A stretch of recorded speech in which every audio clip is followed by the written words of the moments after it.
Voice chapter में सबसे पहले हम लोगों ने पहचान किया था आइडेंटिफिकेशन। कल वाले क्लास में am is are was were be E B B double N been plus V three is equal to passive voice. एक बार देख लेते हैं नोट्स को।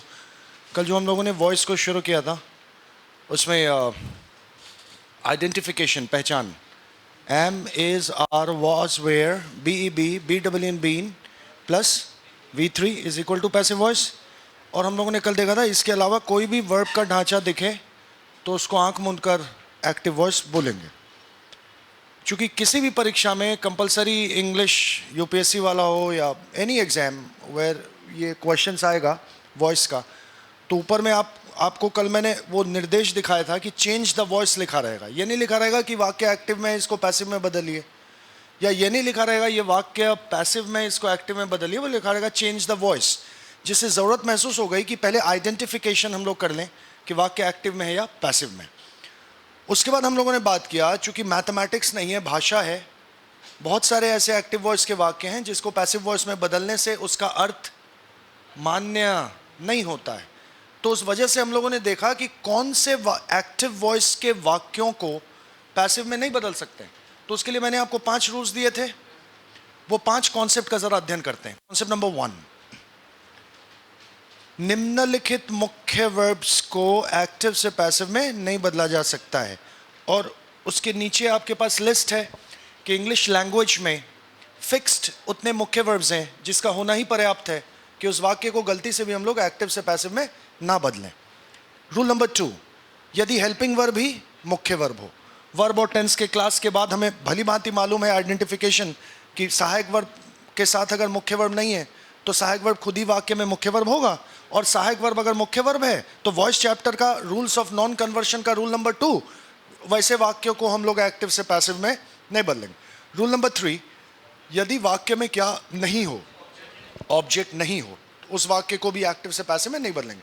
रूल नंबर 4, 12 में से 4 tense, future continuous, present perfect continuous, past perfect continuous और future perfect continuous को नहीं बदल सकते। यानी कितने टेंस को बदल सकते हैं? 8 टेंस को बदल सकते हैं। और रूल नंबर 5, वो खतरनाक रूल था फ्रेजल वर्ब वाला। मुख्य वर्ब के ठीक बाद अगर प्रेपोजिशन होए और अगर वो फ्रेजल वर्ब है तब तो वो बदलेगा, और फ्रेजल वर्ब नहीं है तो नहीं बदलेगा। और फ्रेजल वर्ब वो है कि नहीं पहचान करना बगैर अर्थ जाने मैंने आपको एक प्रक्रिया दिया था। ये दूसरी बात है कि आज मैंने सारे फ्रेजल वर्ब आपको दे दिया, उसकी ज़रूरत पड़ेगी हिंदू अखबार को पढ़ के समझने में। आप वो हिंदू अखबार वाला क्लास याद करिए। हम लोग क्या कर रहे थे वहाँ पे? 2 नाव, एक ग्रामर का नाव और एक वोकैबुलरी का नाव, अंडरस्टैंडिंग का नाव। तो 2 नाव पे एक साथ सवार नहीं होना है। तो वहाँ पर अगर फ्रेजल वर्ब आता है, किसी वाक्य के अंदर में अगर फ्रेजल वर्ब है, तो जहाँ तक वाक्य की समझ की बात है, अंडरस्टैंडिंग की बात है, तो फ्रेजल वर्ब का अर्थ तो जानना ही पड़ेगा, कोई दूसरा विकल्प है ही नहीं। लेकिन जहां तक वॉइस चैप्टर का दृष्टिकोण है, बहानेबाजी नहीं कि मुझे मालूम ही नहीं चला कि फ्रेजल वर्ब है, जो प्रक्रिया हम लोगों ने कल वाले क्लास में किया था। उसके बाद हम लोगों ने यह वाक्य लिखा था बोर्ड पर, 5 रूल्स लागू करा, पता चली बीच वाला जो क्लॉज है, याद करिए बीच वाला, अंतिम वाला क्लॉज नहीं बदलेगा, ऊपर वाला फ्रेज है, कॉमा दियो ना, कॉमा के पहले फ्रेज है, जिरंड, पीपी, पीपी, पीपी के अंदर वर्ब नहीं होता है, फ्रेज है, फ्रेज छोड़ दो, क्लॉज, ये वाला क्लॉज बदलेगा नहीं, बीच वाला क्लॉज बदल रहा था। तो वो 5 नहीं बदलने वाला कानून इस हिंदू अखबार के बड़े वाक्य में फेल है। तो अब हम लोगों ने बात किया कि अब हम लोग कन्वर्ट कैसे करते हैं। अब बात करें तो रूल्स ऑफ कन्वर्शन के नीचे 6 रूल लिखा हुआ है। रूल नंबर 1, एक्टिव का सब्जेक्ट पैसिव में ऑब्जेक्ट होगा। रूल नंबर 2, एक्टिव का ऑब्जेक्ट पैसिव में सब्जेक्ट होगा। रूल नंबर 3, 8 टेंस के पैसिव में मुख्य वर्ब हमेशा अपने थर्ड फॉर्म में होगा, past participle third form. Rule number 4, 8 tense के पैसिव में एक नवा हेल्पिंग वर्ब होएगा, 1 न्यू हेल्पिंग वर्ब। और वो कौन सा नया हेल्पिंग वर्ब है, उसके नीचे हम लोगों ने ABCD EFGH 8 टेंस में देख लिया है। रूल नंबर 5, 8 टेंस के पैसिव में ऑब्जेक्ट के पहले वो BY बाई प्रेपोजिशन होएगा। एंड रूल नंबर 6, में कुछ प्रोनाउंस हैं, आई की जगह मी की जगह आई, यू इट ही हिम वगैरह वगैरह हम लोगों ने लिखा ना। अब देखो, द पॉइंट इज, कोई भी वाक्य बड़ा हो या छोटा हो, अगर वो बदलता है, मतलब बदलता कैसे, पहचान कैसे करेंगे? 5 रूल है नॉन कन्वर्शन का, 5 में से एक भी अगर पास हो रहा है तब तो वो नहीं बदलेगा, 5 फेल है, वो बदलेगा जरूर। अब ये 6 रूल कल आप याद करिए, क्लास के अंत में मैंने कहा था कि ये तो स्कूल में, स्कूल वाली पढ़ाई है वॉइस की। हम लोगों ने वॉइस पढ़ा है स्कूल में भी, कोचिंग में भी आ रहे हैं पैसा देकर वॉइस पढ़ने, 200 आदमी को हराने वाली पढ़ाई करनी है ना। पॉइंट इज, आप अगर ये 6 रूल को इस वाक्य में लागू करते हो,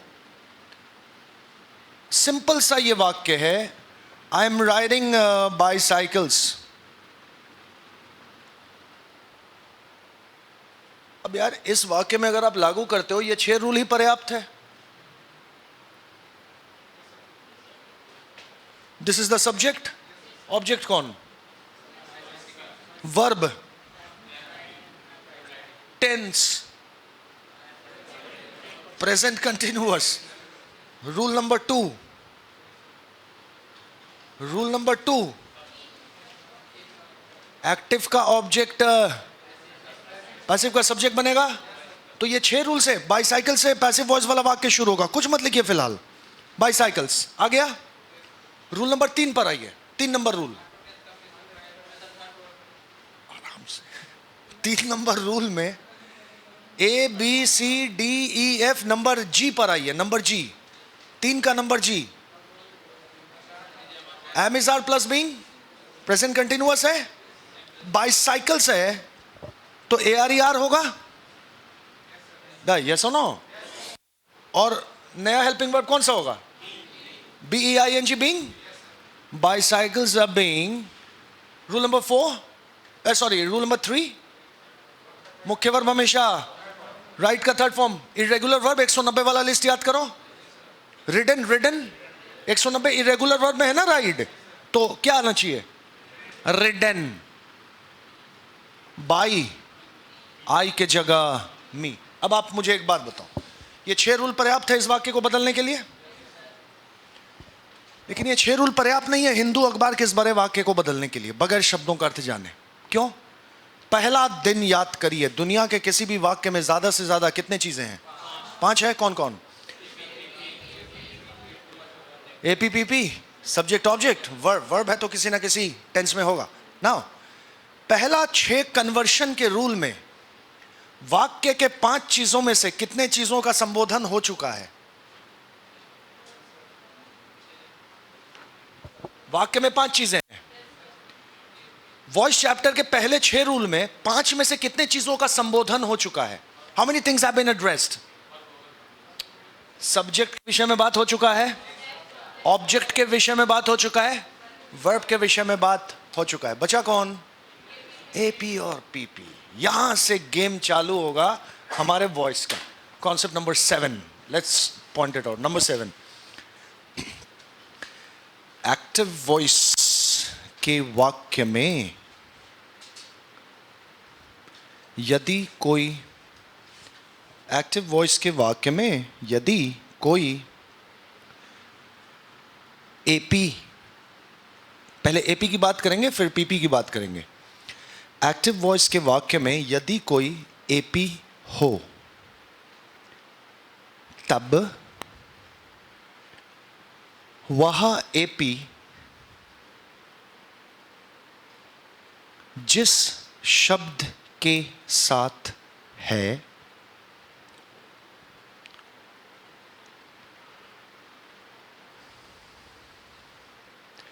पैसिव वॉइस में भी वह एपी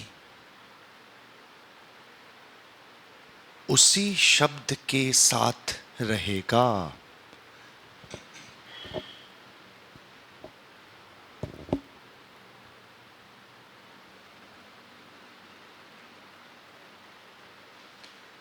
मेरी तरफ देखिए, कुछ मत लिखिएगा, मेरी तरफ देखिए, पहले तात्पर्य समझ लेते हैं इसका।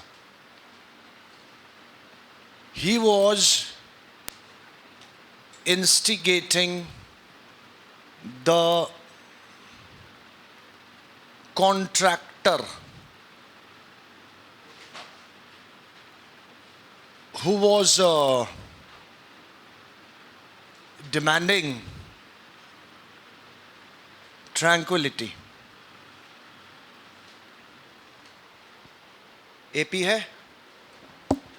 एपी है, कहां से शुरू, खत्म कहां पे, खत्म कहां पे, अरे बोलो, ट्रैंक्विलिटी पे खत्म. ध्यान देना, हु से लेकर ट्रैंक्विलिटी तक एपी है, ये हमें मालूम है. रूल नंबर 7 में क्या लिखे, हम लोगों ने हिंदी में पढ़ते हैं जरा. एक्टिव वॉइस में यदि एपी हो, वह एपी जिस शब्द के साथ है, पैसिव वॉइस में भी वह एपी उसी शब्द के साथ रहेगा. यह हम लोगों ने लिखा है. What is the object of the sentence? प्रक्रिया है आपके पास, ऑब्जेक्ट कॉन्ट्रैक्टर है. तो रूल नंबर 2 जरा पढ़ते हैं. रूल नंबर 2,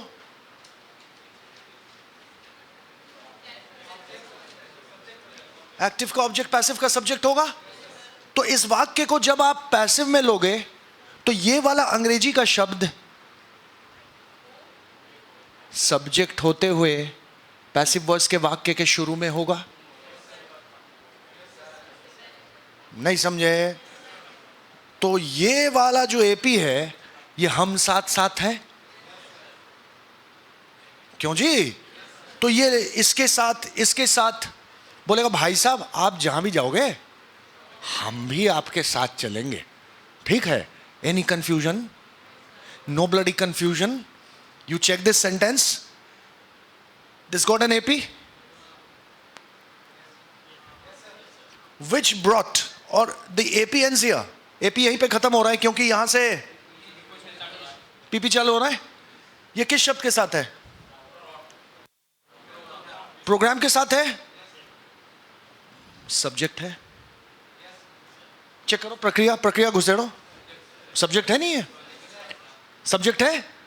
तो ये वाला शब्द इस बड़े वाक्य के पैसिव वॉइस में ऑब्जेक्ट बनेगा. तो ऑब्जेक्ट अगर बनेगा तो ये वाला जो एपी है, ये प्रोग्राम के साथ हम साथ साथ हैं. तो पैसिव वॉइस के वाक्य में ये शुरू में नहीं दिखकर अंत में दिखेगा, क्योंकि सब्जेक्ट शुरू में होता है, ऑब्जेक्ट अंत में होता है किसी भी भाषा के वाक्य में. नहीं समझे? अब पहले बताइए, number 7 is clear, not clear? Clear है? No problems. Rule number 8, video game level 2. ठीक है? अब लेवल 2 आ रहा है. एक्टिव वॉइस में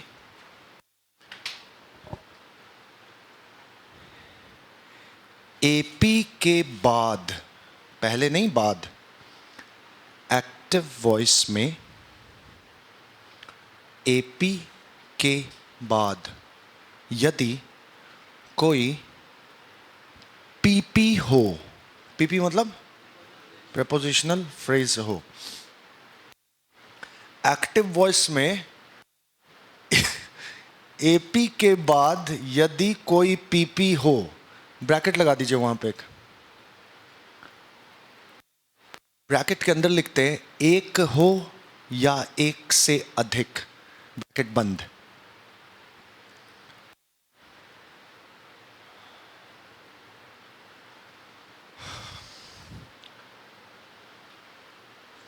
एक हो या एक से अधिक मतलब 50 हो, whatever. ब्रैकेट बंद करके आगे लिखते हैं, तब वे सारे पीपी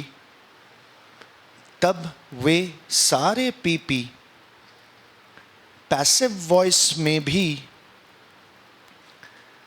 तब वे सारे पीपी पैसिव वॉइस में भी उसी एपी के साथ रहेंगे.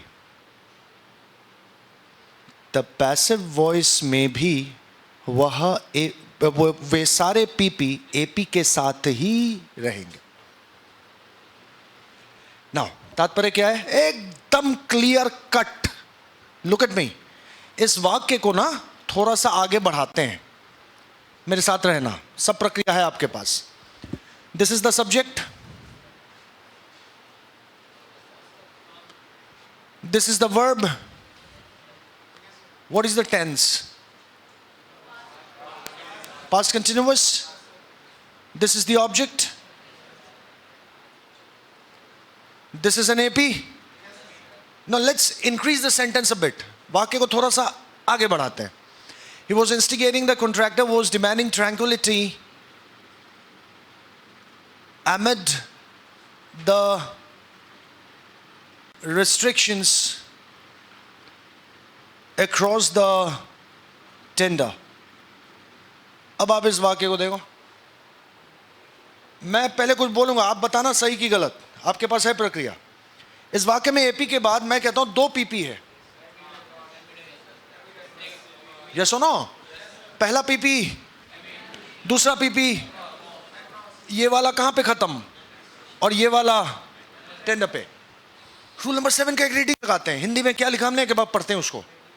एक्टिव वॉइस में एपी के बाद यदि पीपी हो, ब्रैकेट में 1 हो या 50 हो, 52 हो, मतलब कितने भी हो, वे सारे पीपी। पैसिव वॉइस में एपी के साथ हम साथ साथ हैं, यही लिखे है ना? यानी ये वाला एपी इसके साथ रहेगा पैसिव वॉइस में। ये ऑब्जेक्ट पैसिव वॉइस के शुरू में सब्जेक्ट होगा, तो जहां पर कॉन्ट्रैक्टर शुरू में लिखेंगे उसके ठीक बाद पहले तो रूल नंबर 7 के अनुसार इस एपी को रखेंगे, और उसके बाद ये दोनों को भी। नहीं समझे भाई? क्लियर है? नहीं क्लियर है? क्लियर? किसी लोकल पुस्तक में नहीं लिखा हुआ है, ये 4 रूल अभी आ रहा है। उसके बाद ऐसा कोई अंग्रेजी का वाक्य नहीं होगा जिसको आप एक्टिव से पैसिव या पैसिव से एक्टिव में नहीं बदल पाओगे। लेकिन उसको ऐसा होने के लिए you have to understand these rules. पहला 6 रूल स्कूल का रूल है। आप कोचिंग में आ रहे हो, पैसा देकर कोचिंग में वही चीज पढ़ने आ रहे हैं जो स्कूल में पढ़े, तो 200 आदमी को हराने वाली फर्क नजर आनी चाहिए। पढ़ के तो सभी जाते हैं एग्जाम हॉल के अंदर। ऐसे ऐसे वाक्य बदलने का, अभी पहला एग्जाम्पल में ही हम लोग जितने कष्ट हैं वॉइस चैप्टर में पहला एग्जाम्पल में दूर करेंगे। मतलब बेसिक टू एडवांस। क्या होता है जी बेसिक टू एडवांस? प्रक्रिया होनी चाहिए। प्रक्रिया है हमारे पास, बदल डालेंगे इसको। देखो कैसे बदलते हैं। भीष्म पितामह जी है हमारे पास, कंजक्शन भाई साहब, उसे छोटे छोटे टुकड़ों में बांट देंगे वाक्य को, जो पहला दिन से करते आ रहे हैं वही कार्य करेंगे। Rule number 9।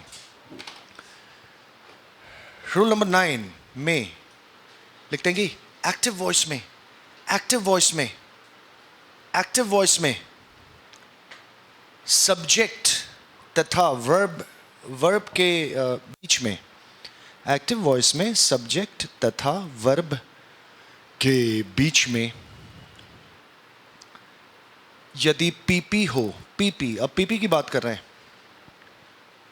एक्टिव वॉइस में सब्जेक्ट तथा वर्ब के बीच में यदि क्या हो, ब्रैकेट लगाइए वहां पे। ब्रैकेट में लिखते हैं कि 1 हो या 1 से अधिक, कितने भी हो, नो फर्क, आपको खोजने आता है।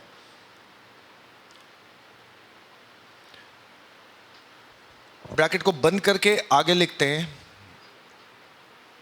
तब पैसिव वॉइस में, तब पैसिव वॉइस में ये सारे पीपी, तब पैसिव वॉइस में ये सारे पीपी ऑब्जेक्ट के साथ रहेंगे। तब पैसिव वॉइस में ये सारे पीपी ऑब्जेक्ट के साथ रहेंगे। इसका तात्पर्य समझ लेते हैं बड़े वाक्य में घुसने से पहले। कुछ मत लिखेंगे भाई, तब देखिए।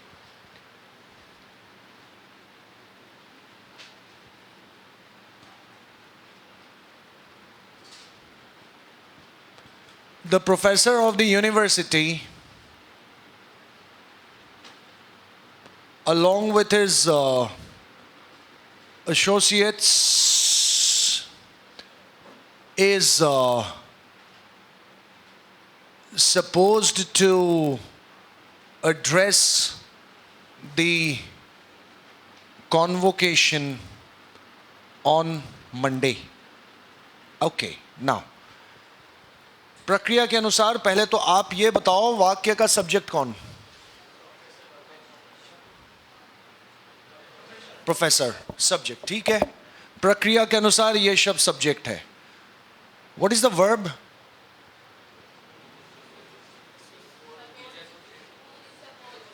बाबा सपोज टू तो खाली बोलने से काम नहीं चलेगा.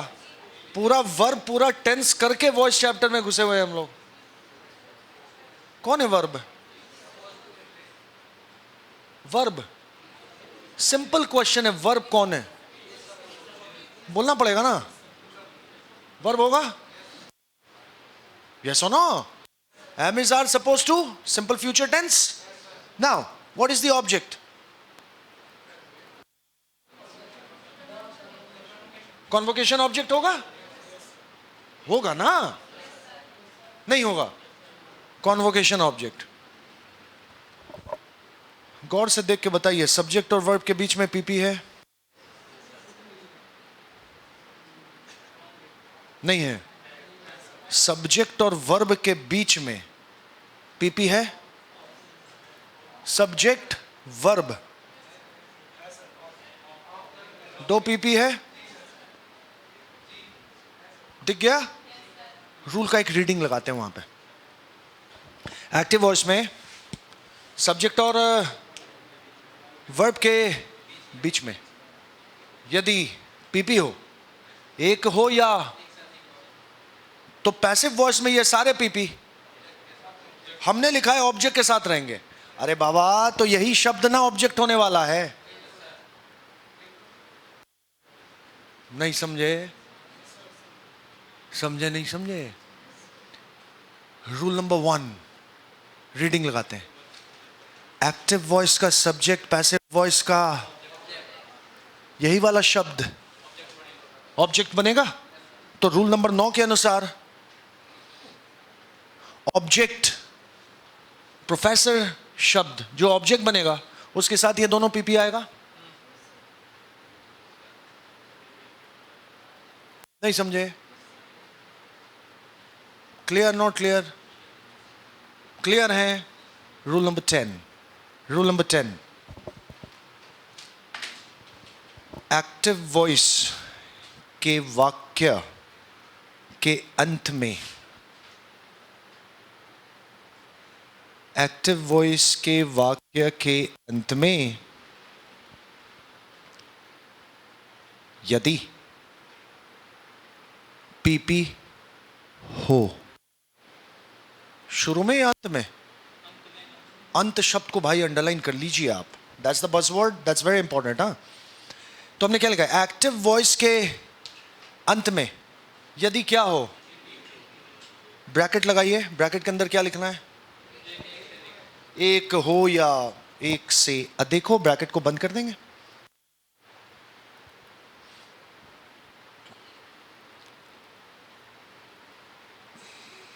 एक्टिव वॉइस के वाक्य के अंत में यदि पीपी हो, एक हो या एक से अधिक हो, तब पैसिव वॉइस में भी ये सारे पीपी, तब पैसिव वॉइस में भी ये सारे PP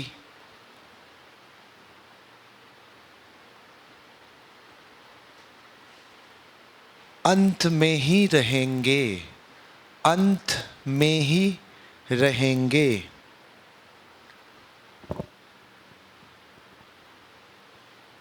Now look at me. इस वाक्य को थोड़ा सा आगे बढ़ाते हैं.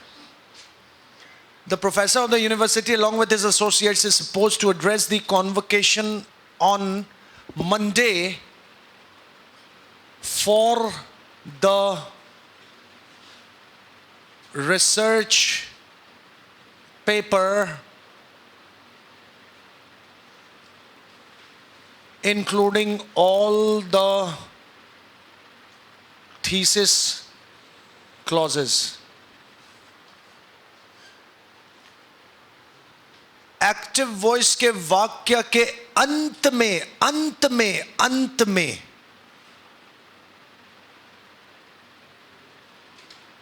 यदि पीपी हो, है क्या? है? एक्टिव वॉइस के वाक्य के अंत में यदि पीपी हो, एक से अधिक हो, क्या फर्क पड़ता है? 5-6 और लगा दो, वाक्य का साइज से बड़ा हो जाएगा। एक्टिव वॉइस के वाक्य के अंत में यदि पीपी हो, तब वे सारे पीपी पैसिव वॉइस के वाक्य में भी जहां है वहीं रहेंगे। यानी अंत में है तो अंत में ही रहेंगे। नहीं समझे? अब देख लीजिए, पहला वाला क्लास, फर्स्ट क्लास, आज से 2 महीने पहले, दुनिया के किसी भी वाक्य में ज्यादा से ज्यादा 5 चीजें। अब आप फंस जाइएगा अगर आपको एपी पीपी सब्जेक्ट और ऑब्जेक्ट खोजना नहीं आता, तो कम से कम ऐसे वाक्य नहीं बदल पाओगे। तो जानबूझकर कोचिंग में ऐसे ऐसे वाक्य लिखने पड़ेंगे जिसकी साइज छोटे छोटे, और उससे केसेस, अलग अलग केसेस की वेरिएशन समझा देंगे। लेकिन नौकरी की परीक्षा के क्वेश्चन में चलो इतना बड़ा नहीं आएगा, लेकिन कम से कम एपी पीपी वाला वाक्य आएगा कि नहीं आएगा यार, तो जानना पड़ेगा। और ये सब ऐसा क्यों? रूल नंबर 7, 8, 9, 10 क्यों? कारण क्या है? ये जो बात कर रहे हैं, एपी जिस शब्द के साथ है उसी के साथ रहेगा। एपी के बाद पीपी है तो पीपी हम साथ साथ हैं। ऐसा क्यों? क्योंकि एक्टिव वॉइस के वाक्य में यदि एपी पीपी जहां पर है, अगर उसको सटीक जगह पर पैसिव वॉइस में नहीं रखेंगे, दोनों वाक्यों का अर्थ बदल जाएगा। तो वॉइस ट्रांसफॉर्मेशन में, एक्टिव से पैसिव बदलने में या पैसिव से एक्टिव बदलने में, किसी ने हमें यह अधिकार नहीं दिया है कि दोनों वाक्यों का अर्थ बदल जाए। अर्थ वही रहेगा। तो अर्थ को बरकरार रखने के लिए रूल नंबर 7, 8, 9, 10, जिसमें आपने एपी और पीपी का संबोधन किया। Rule number 10 is clear, not clear? You tell me. Clear है? Now note number 1, very important, बहुत इंपॉर्टेंट है। अभी क्या है, अभी आप मेरी तरफ देखना, लिखना मत कुछ, अभी नोट नंबर 1 लिखेंगे बाद में, मेरी तरफ देखेंगे। He was considering the events of yesterday.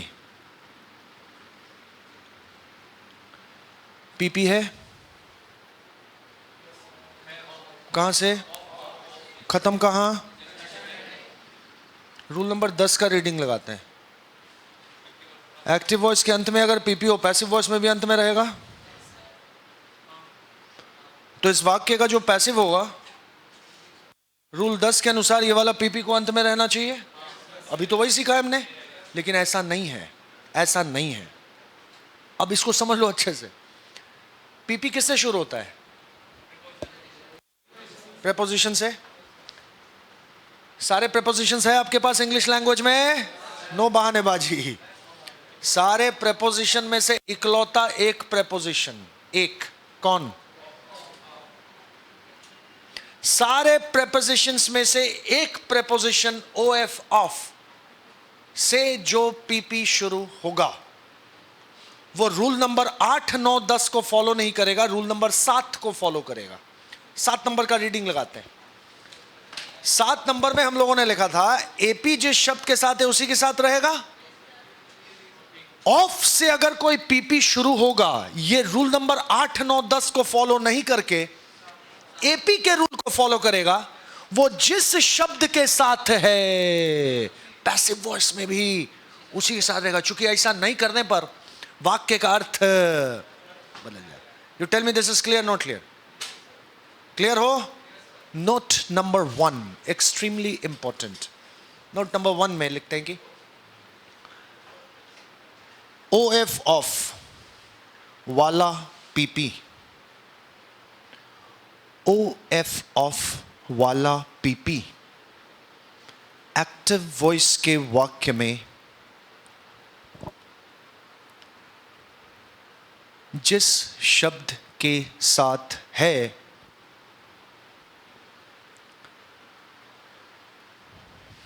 Of वाला पीपी एक्टिव वॉइस के वाक्य में जिस शब्द के साथ है पैसिव वॉइस में भी ऑफ वाला पीपी, पैसिव वॉइस में भी ऑफ वाला पीपी उसी शब्द के साथ रहेगा।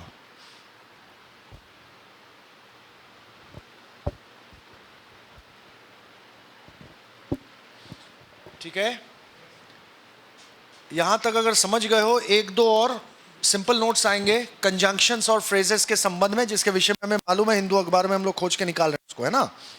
नोट नंबर 2 लगा देते हैं, वो लिखते लिखते क्लियर हो जाएगा आपको। एक्टिव वॉइस के वाक्य में, एक्टिव वॉइस के वाक्य में यदि कोई conjunction,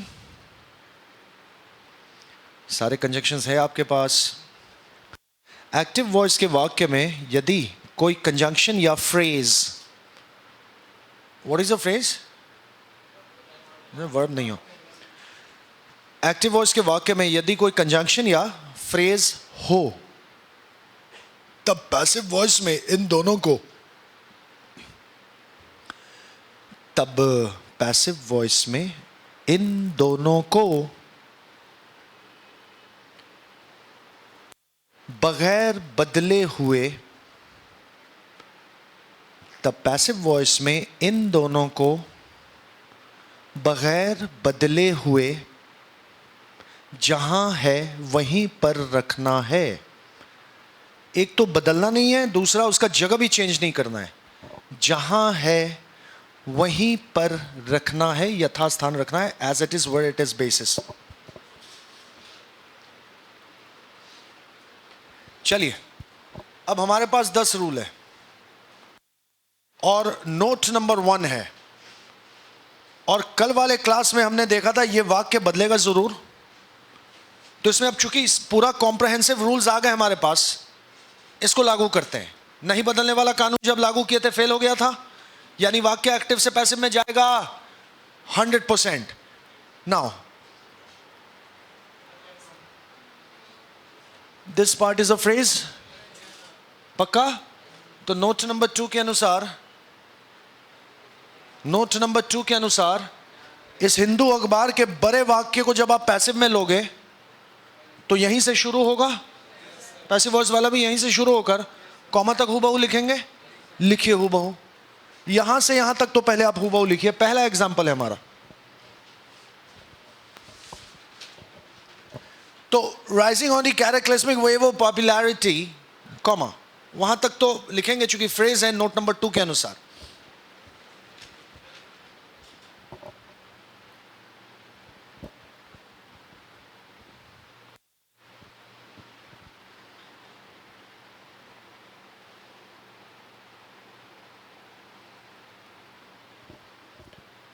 Now let's check this out.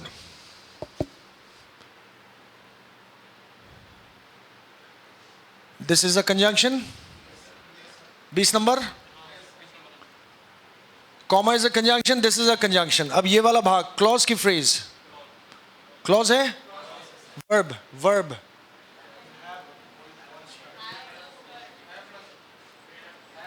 Have bolstered बोलने से काम नहीं चलेगा, verb पूरा बोलना पड़ेगा.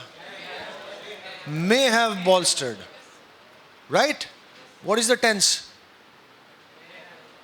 समीकरण वाला पन्ना निकालिए, देखकर बात करिए, नो एरिफेरी, नो हवाबाजी, देखकर बात करेंगे। May have bolstered कौन से समीकरण में है टेंस के, चेक करिए।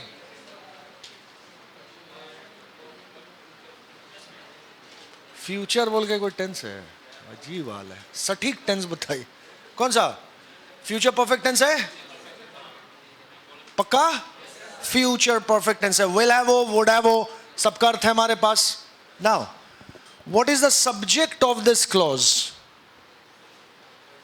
What is the subject? प्रक्रिया, प्रक्रिया घुसेड़िए, आपके पास है। प्रोग्राम होगा, यस और नो? एपी चालू हो रहा है ना, AP verb. Now this is the subject. AP, AP खत्म कहां, खत्म कहां होगा, ब्रॉड पे होगा, सही बात है। पीपी खत्म कहां, पीपी खत्म कहां, मेजर पे खत्म। What is the object, object mass is the object, this a PP, this is a PP, conjunction. क्यों जी, तो इसको बदलना शुरू करते हैं, कॉमा के बाद अब आप बताओ क्या लिखोगे, द मास लिखेंगे, ऑब्जेक्ट बनेगा सब्जेक्ट, द मास लिखिए खाली, द मास। रूल नंबर 2 के अनुसार एक्टिव का ऑब्जेक्ट बन गया पैसिव का सब्जेक्ट। पहले तो हम लोगों ने द मास से लिखना चालू करा, क्योंकि पैसिव वॉइस में यही वाला शब्द ऑब्जेक्ट से सब्जेक्ट बन गया।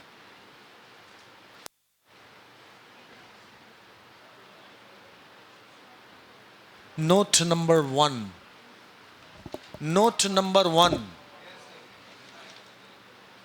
ऑफ वाला पीपी जिसके साथ है उसी के साथ रहेगा। इस पीपी के बाद भी कुछ था ना, यहां से लेकर यहां तक लिखिए, of the land to practise दम, the mass of the land to practise दम, the mass of the land to practise दम। एक नोट आएगा भी इसके नीचे, एक नोट आएगा, रुक जाइए, पहले आप लिखिए, ऑफ वाला पीपी जिस शब्द के साथ है उसी के साथ रहेगा, इतना तो समझ में आ रहा होगा। ये वाला पीपी इसके साथ क्यों आया, अब ये एक नोट आएगा, पहले आप लिखिए, फिर इसी के नीचे एक नोट आएगा। नाउ ये करने के बाद इस क्लॉज का टेंस क्या था, tense future perfect. Rule number 4 पर आइए, देखकर बात करते हैं। रूल नंबर 4, रूल नंबर 4 में number F, A B C D E F, may have, B double N B ना आएगा, और वैसे भी ये थर्ड फॉर्म में है, बरकरार रहेगा। May have been bolstered, may have, B double N been bolstered, may have been bolstered. Rule number 5 लागू, रूल नंबर 5 लागू, 5 नंबर बाई आएगा, by, may have been bolstered by. Rule number 1, active का subject, by the state sponsored programme, by the state sponsored programme.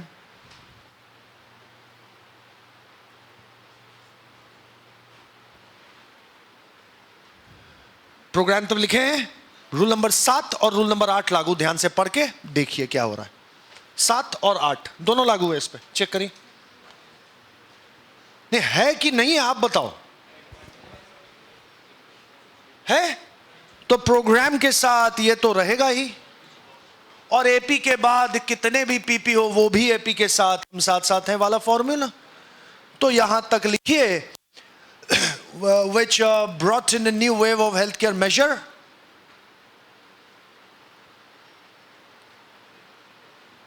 अब जैसे आप major तक लिखोगे ये पूरा क्लॉज बदल गया एक्टिव से पैसिव में। और नोट नंबर 2 के अनुसार कंजंक्शन यथास्थान बगैर बदले हुए, हेंस को लिखकर, मेजर तक लिखकर हेंस जहां पर है वहीं पर रखा, और हेंस को रखने के बाद कल वाले क्लास में हमने देखा था इस वाक्य का जो दूसरा क्लॉज है वो तो नहीं बदलेगा। मुख्य वर्ब के ठीक बाद प्रेपोजिशन हो, वो फ्रेजल वर्ब तो है नहीं है, तो ये क्लॉज तो नहीं बदलेगा। तो जो नहीं बदलेगा उसको हूबहू लिखना है, तो द से लेकर फुल स्टॉप तक द लिखकर डॉट डॉट डॉट करके कंट्री लिख दो, वाक्य खत्म।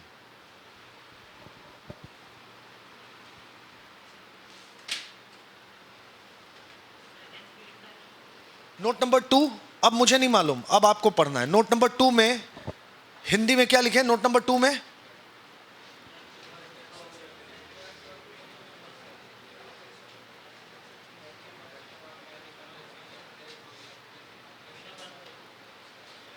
तो ठीक है, जहां है वहीं रहेगा। क्लॉज बदल लिया, हेंस को लिखो फिर।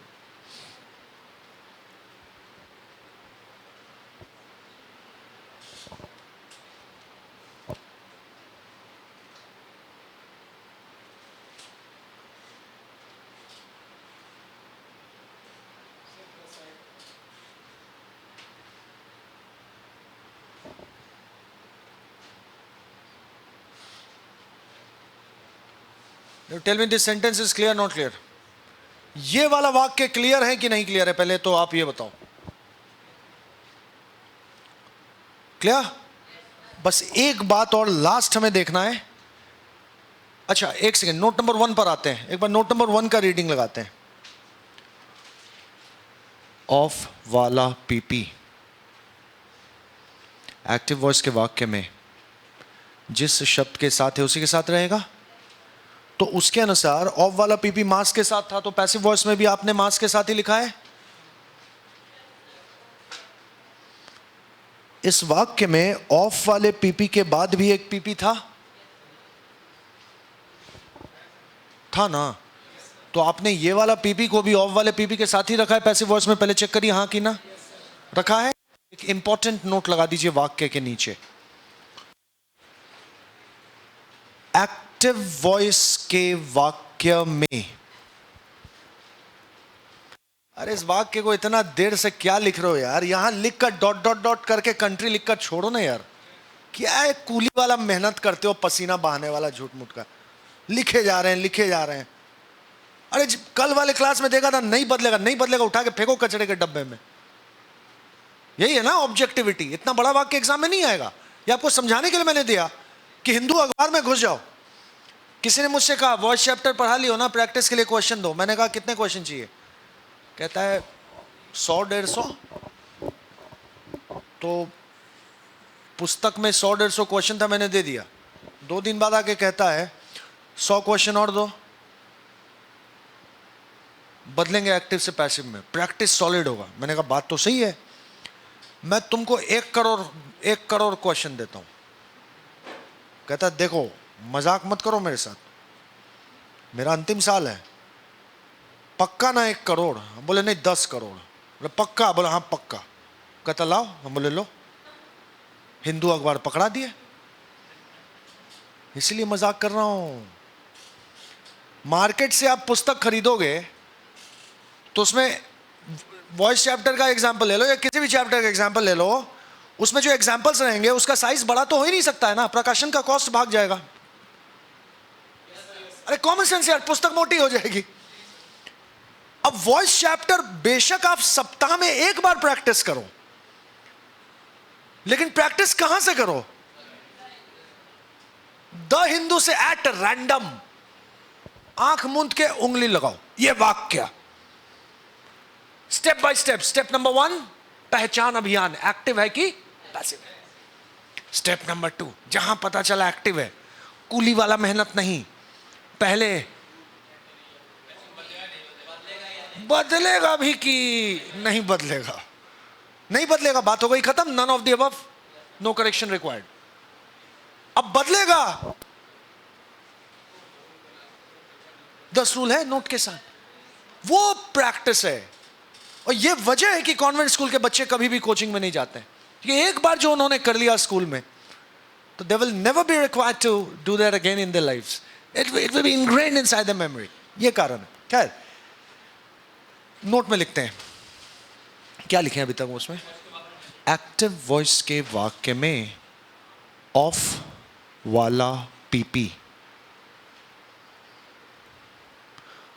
ऑफ वाले पीपी के बाद, एक्टिव वॉइस के वाक्य में ऑफ वाले पीपी के बाद जो कुछ भी है, जो कुछ भी है, ये वाला भाग को ना आप कृपया अंडरलाइन कर लीजिए, बाद में नोट्स देखिएगा याद आएगी। जो कुछ भी है का मतलब समझ गए? सोचना ही नहीं है क्या है, जो कुछ भी है। 1 शब्द हो, 2 शब्द हो, पीपी हो, एपी हो, कुछ भी हो, कुछ भी समझ में आए चाहे नहीं है, ऑफ वाले पीपी के बाद कुछ भी हो, पैसिव वॉइस के वाक्य में वे सारे पैसिव वॉइस के वाक्य में वे सारे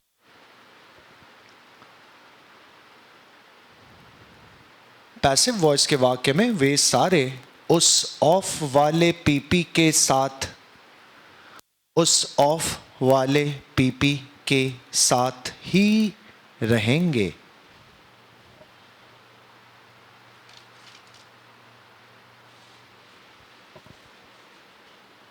आपने जो नोट लिखा है इसको जरा वेरीफाई करिए। यहां पर इस वाक्य में ऑफ वाला पीपी था। नोट नंबर 1, ऑफ वाला पीपी जिस शब्द के साथ है उसी के साथ रहेगा। और ये वाले नोट के अनुसार ऑफ वाले पीपी के बाद कंजंक्शन से ये क्लॉज खत्म हो रहा था। ऑफ वाले पीपी के बाद जो कुछ भी है, पीपी हो एपी हो, देखना ही नहीं है।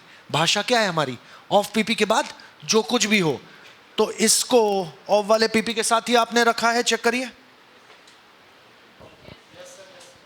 Now tell me this is clear, not clear?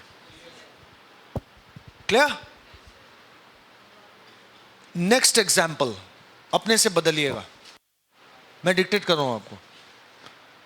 The crowd, C-R-O-W-D, the crowd filled, F-I-L-L-E-D, the crowd filled the streets, S-T-R-E-E-T-S. The crowd filled the streets during, D-U-R-I-N-G, during the World Cup victory. The crowd filled the streets during the World Cup victory. Victory, V-I-C-T-O-R-Y. V-I-C-T-O-R-Y. The crowd filled the streets during the World Cup victory. Full stop. aha, एक second, sorry, ना ना ना, लंबा नहीं करूंगा इस वाक्य को। क्यों? इस वाक्य के बगल में बड़े प्यार से लिखिए यूपीएससी 2013। यूपीएससी कंपलसरी पेपर 2013 का ओरिजिनल क्वेश्चन है। आंसर शीट पर इसको बगल में लिखा हुआ था चेंज द वॉइस। समझ गए? आइडेंटिफाई करिए कौन सा वॉइस है। वॉइस पूछे, टेंस बोल रहा है, कौन सा वॉइस है? एक्टिव है? टेंस कौन सा है? बदल लोगे कि नहीं बदल लोगे? बताओ हमको, बदल लोगे या नहीं बदल लोगे? बदल लोगे? मुझसे लिखाओ, मुझे नहीं मालूम, अब आप मुझसे लिखवाएंगे इसका पैसिव वॉइस।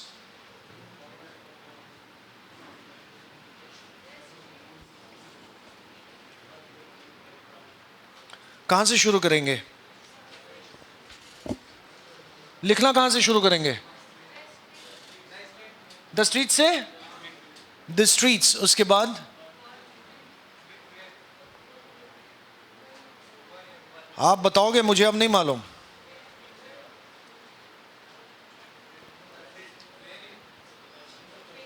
वे क्यों? पास्ट इंडेफिनिट है तो वह होगा नहीं होगा? अगर एस नहीं रहता, स्ट्रीट होता तो WS वॉज होता। रूल नंबर 4 का नंबर बी, स्ट्रीट्स वॉ। उसके बाद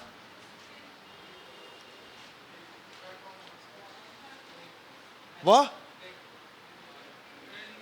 के बाद सहायक वर्ब है तो मुख्य वर्ब आएगा ना। कौन है मुख्य वर्ब? तो क्या लिखेंगे? Field, third form, field. उसके बाद हाँ सही बात है। उसके बाद विद द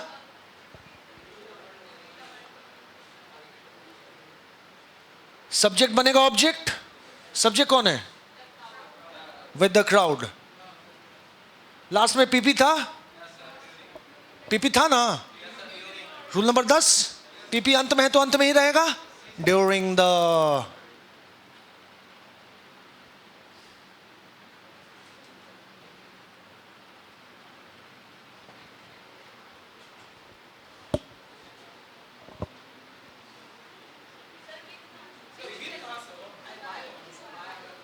कहां पे? फील्ड के बाद क्या? और बाप रे, भाई होना चाहिए ना। इतना कुछ पढ़ने के बाद भी इतना कुछ पढ़ने के बाद भी ये वाक्य में अगर बाई लगाओगे, नंबर कटेगा नहीं, सीधे 0। चरम कोटि का परीक्षा है।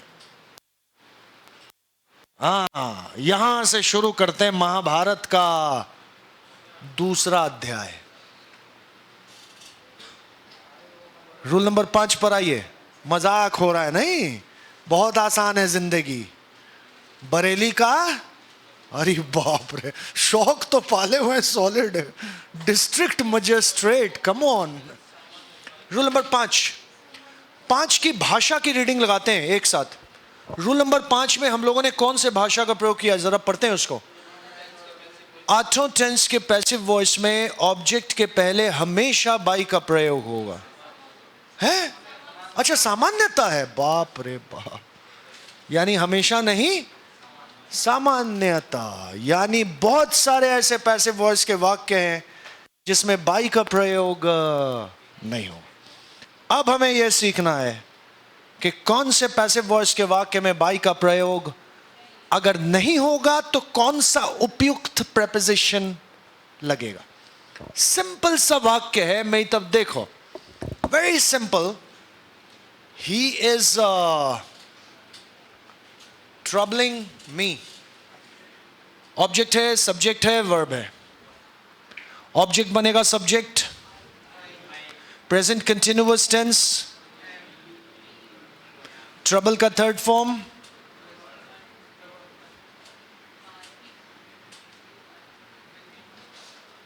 अब यहां पर अगर बाई लगा दीजिएगा, नंबर कटेगा नहीं,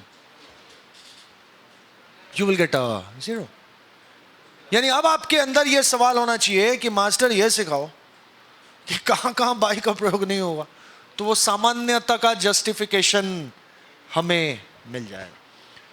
क्या करना है पहले बताइए, समझ में आ रहा है कि नहीं? क्या करना है समझ में आ रहा है? लिखिए केस नंबर 1। केस 1,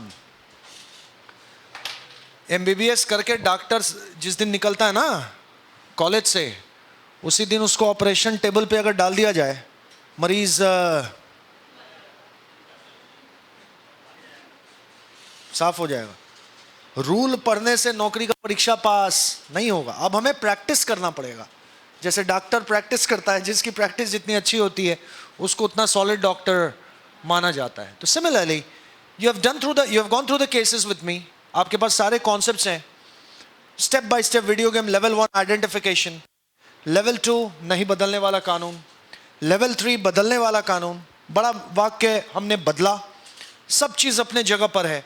लेकिन ये करके जब यूपीएससी में जा रहे हैं, एसएससी में जा रहे हैं, किसी भी एग्जाम में जा रहे हैं, तो वहाँ पर ऐसा वेरिएशन वाला क्वेश्चन आएगा, चूंकि एग्जामिनर भी जानता है कि पढ़ के तो सभी कोई, रूल को पढ़ के तो सभी कोई गए हैं। अब उसमें गेहूं को भूसी में से छांटने की प्रक्रिया को परीक्षा कहते हैं, to separate the wheat from the chaff. तो this is the process of examination, to separate the best from the better and the good. जो बेस्ट है उसको नौकरी मिलेगा, गुड और बेटर का कोई स्थान नहीं है एक ऐसे देश में जहां 1.3 बिलियन पीपल आर रिसाइडिंग। हाँ, मुश्किल है। और ज़्यादातर हमारे नॉर्थ इंडिया में, United States of, republic of Haryana, kingdom of Uttar Pradesh, यह कंपटीशन सॉलिड है। तो इस वजह से it becomes very important for you कि आपके जहन में यह सवाल होना चाहिए कोचिंग में जब आप आते हो कि ये जो पढ़ाई कर रहे हैं हम लोग, नौकरी के परीक्षा में ऐसा क्वेश्चन आएगा तो कॉन्वेंट स्कूल के बच्चे की तरह आंख मूंद के कैसे बनेगा। वो बच्चा कभी प्रैक्टिस तक नहीं करता है क्योंकि उसके जहन के अंदर में बस चुका है 10 साल 1 से लेकर 10 तक पढ़ने में। हमें उस कार्य को 4 दिन में करना है जो पूरे वॉइस को उसने 2 साल में किया था स्टैंडर्ड 9 और 10 में। हमें ये 4 दिन 3 दिन के क्लास में समाप्त करना है। अब ये हमें सीखना पड़ेगा कि कहां पर बाई का प्रयोग नहीं होता और उपयुक्त प्रेपोजिशन का प्रयोग होता है। केस नंबर 1 में कॉन्सेप्ट लिखते हैं, जस्ट होल्ड ऑन।